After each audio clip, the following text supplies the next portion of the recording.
L'Inde et le Pakistan ont annoncé un cessez-le-feu immédiat après 4 jours d'affrontements très intenses. Et c'était la crise la plus grave depuis presque 30 ans. Et cette escalade, elle a été déclenchée par une attaque meurtrière, 26 morts selon le premier bilan, qui a fait contre des touristes hindous au Cachemire indien, attribué par New Delhi à des groupes basés au Pakistan.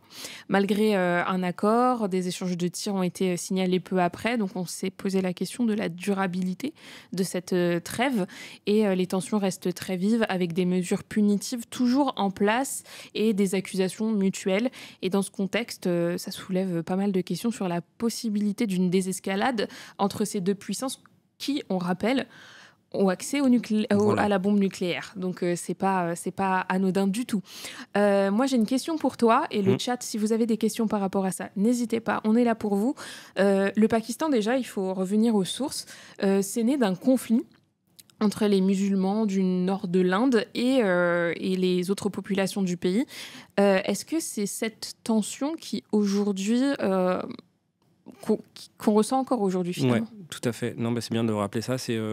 J'en ai discuté avec Jean-Luc Racine, dont je publierai l'entretien certainement sur le web cette semaine, qui est un chercheur au CNRS et dans d'autres, qui est vraiment spécialiste de la zone. Et il rappelait en effet que l'origine du conflit entre ces deux pays, c'est le Cachemire, parce que la partition en 1947, donc de l'ancienne colonie britannique, il y a eu une volonté, après une guerre énorme, de répartir en effet entre deux États, donc le Pakistan d'un côté et l'Inde de l'autre, des populations hindoues et musulmanes. Donc musulmanes pour le Pakistan, hindoue qui est majoritaire en Inde. Ça a eu un impact, c'est qu'après, tout un tas d'États, de territoires, qui étaient des fois des territoires aussi princiers, qui étaient rattachés ni à l'une ni à l'autre, ont dû faire un choix, soit intégrer l'Inde, soit intégrer le Pakistan.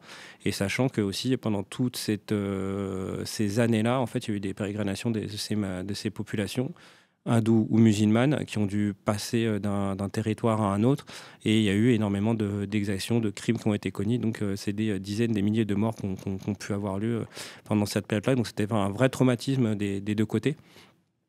Et du coup, le Cachemire, en fait, c'est une des régions princière, puisque c'était dirigé par un Maharaja à l'époque, et qui est à majorité, on va dire, musulmane, et qui souhaitait en fait conserver son indépendance.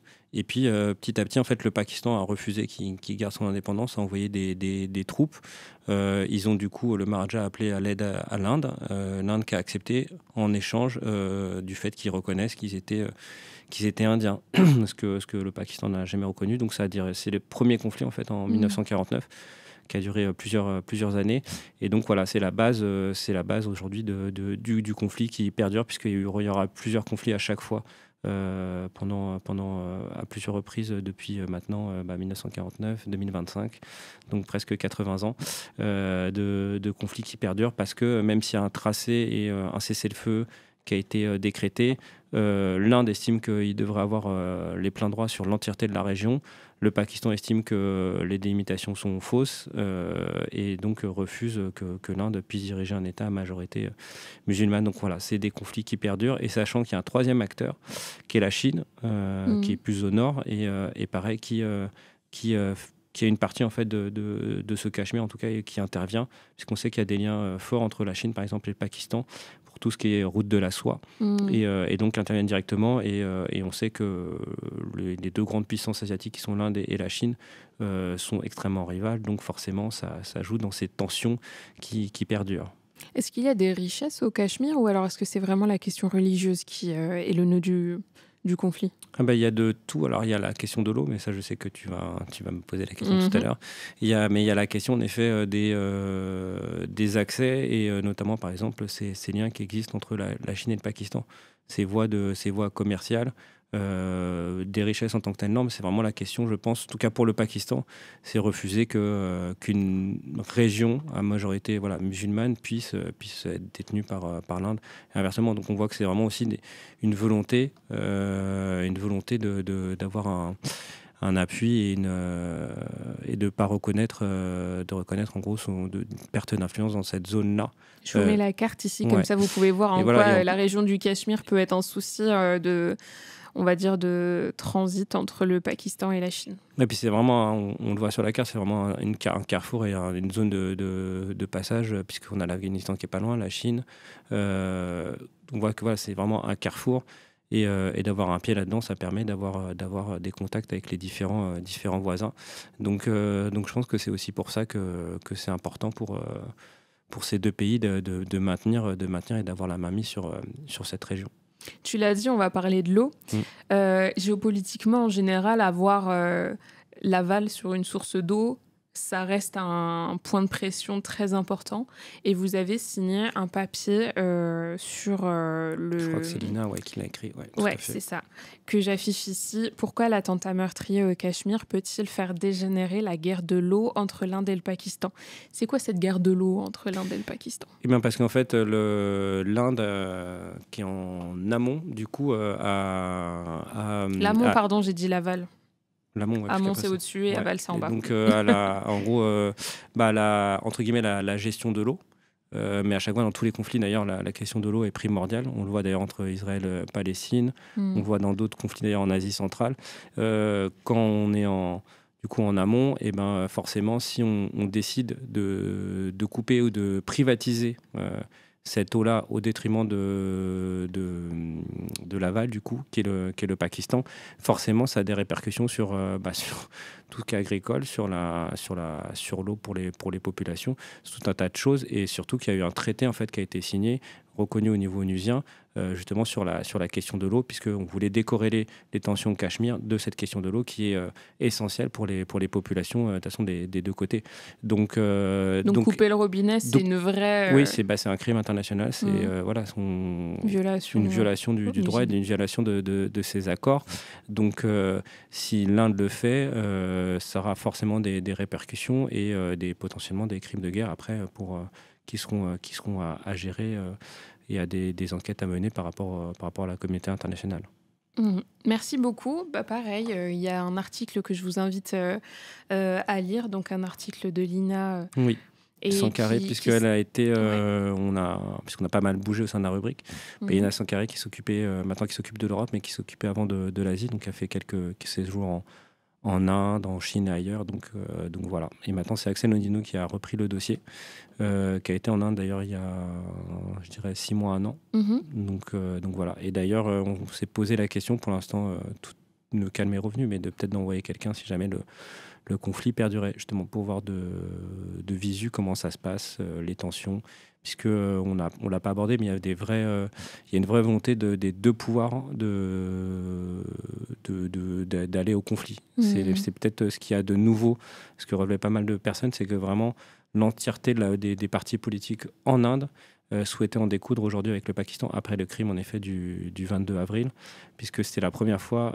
Normalement, c'est davantage des militaires qui étaient ciblés par les mouvements terroristes, on va dire pakistanais. Il y a un esprit vindicatif, revanchard par rapport à ça. Et alors que là, en fait, c'est vraiment des civils qui ont été ciblés, et des civils par rapport à leur religion, ce qui est la première fois. C'est-à-dire qu'ils ont abattu tous ceux qui étaient d'origine, enfin de religion hindoue, ce qui n'avait pas été le cas par le passé. Donc c'est vraiment ce qui a fait générer toute cette volonté de guerrière au sein de l'opinion.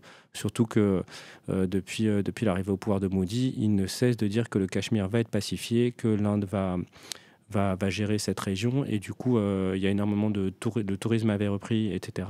Et on voit qu'en fait rien n'est décidé, rien n'est acté, rien n'est calme. Donc finalement c'est aussi le pouvoir qui est mis à mal par ce qui s'est passé le 22 avril. On nous pose une question dans le chat, on nous dit: le Pakistan a-t-il bénéficié de cet affrontement dans sa politique intérieure?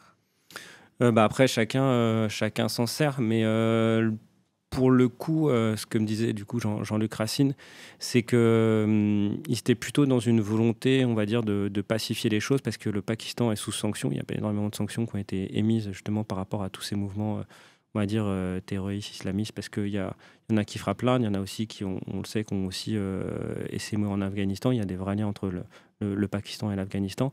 Donc c'est un pays qui est sous sanction et qui, pareil, économiquement et socialement, pour se développer, pour sortir de cette impasse, avait donné un certain nombre de garanties.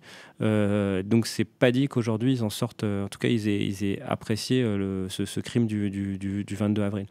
En attendant... Ça a plus c'était une épine dans le pied sur la scène internationale. Tout à fait, parce qu'ils cherchaient à montrer que finalement aujourd'hui ils avaient géré un certain nombre d'organisations, que tout le monde était devenu raisonnable et que du coup ils allaient passer par le dialogue et donc obtenir la fin d'un certain nombre de sanctions.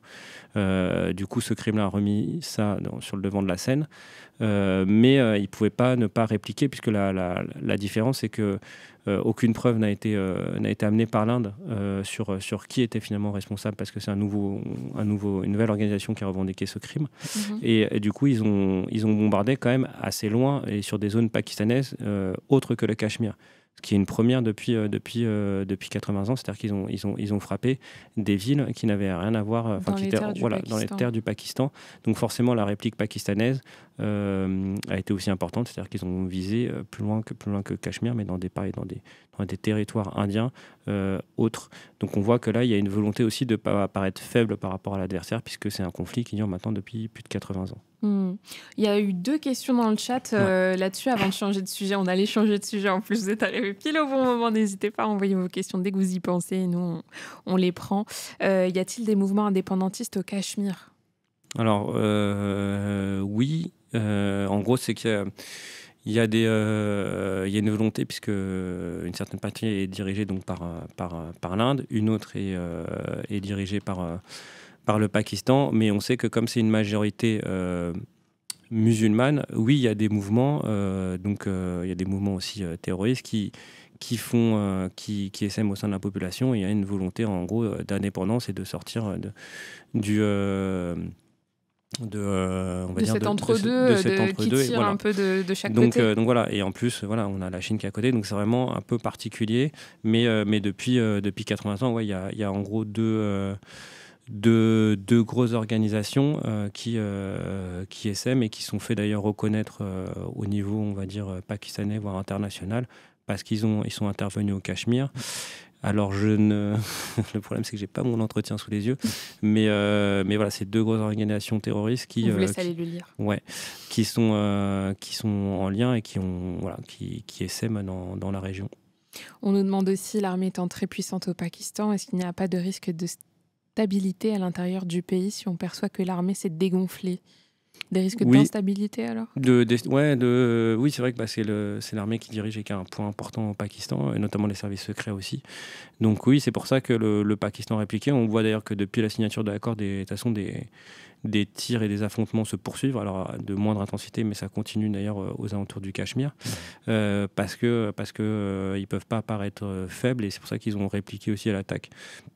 La semaine dernière de l'Inde, ils ont répliqué sur un certain nombre de sites. Donc voilà, on voit que on peut pas apparaître faible par rapport à son ennemi. Donc oui, c'est important pour la population de montrer que l'armée pakistanaise et le Pakistan est fort. Et c'est pour ça que véritablement les 2 populations étaient prêtes à un conflit, mais ça a mesuré aussi jusqu'où on pouvait franchir la ligne rouge, parce que une fois que c'est franchi, ça sera difficile de s'arrêter. Donc c'était vraiment les jours ces derniers jours-là qui étaient importants, et on voit que mine de rien, il y a eu un dialogue, il y a eu les États-Unis qui sont intervenus pour une fois de bonne manière, et en tout cas il y a un potentiel accord qui aurait été trouvé, à voir maintenant s'il tient sur la durée. S'il tient la route, parce que oui, après l'annonce du cessez-le-feu, les frappes ont continué. Donc, Ah oui, et dernière chose, j'y pense, c'est aussi parce que dans le programme de Moody et du BJP, donc son parti, en fait, il y a quelque chose qui a mis le feu aux poudres, c'est-à-dire l'appropriation de terres, puisque pour l'instant, les terres étaient gelées, et aujourd'hui, ils ont décidé d'acheter carrément ces terres, donc de faire un changement de population, de faire venir des Indiens au Cachemire, ce qui pour l'instant n'était pas acceptable, pas faisable, et donc ils cassent un certain nombre de choses, et ce qui fait que forcément, ça crée à nouveau des tensions aussi dans cette zone-là. Donc on voit que si cette politique, enfin en tout cas perdure, forcément, il y aura à un moment donné ou à un autre encore des tensions dans cette région. Dernière question pour ce sujet Inde-Pakistan. L'usage par le Pakistan d'armes chinoises en situation réelle et de leur efficacité influence-t-elle la perception de la puissance chinoise?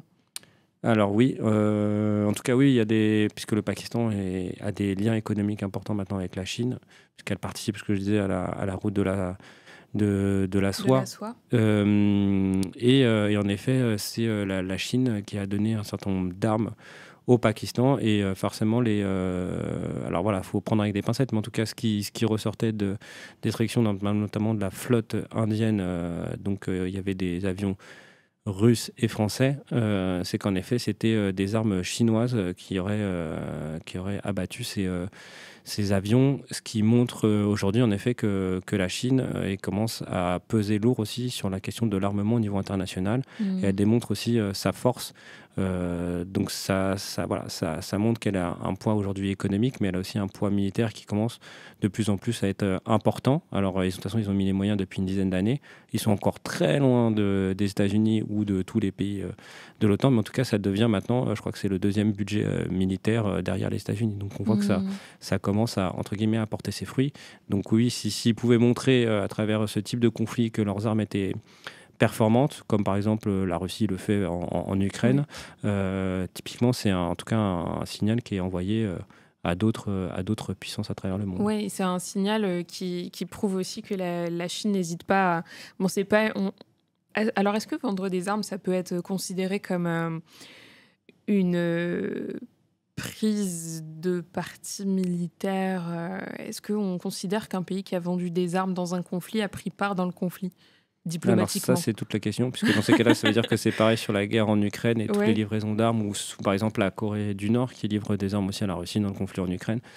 C'est généralement, normalement, on n'a pas... Enfin, en tout cas, il y a un certain nombre de traités qui interdisent, quand un pays est en guerre, de vendre des armes qui vont être utilisées. Voilà, oui, mais dans notamment contre les populations. Typiquement, ce qui se passe, l'armée israélienne à Gaza, un certain nombre de traités, notamment européens ou d'autres, empêchent et interdisent normalement la vente d'armes.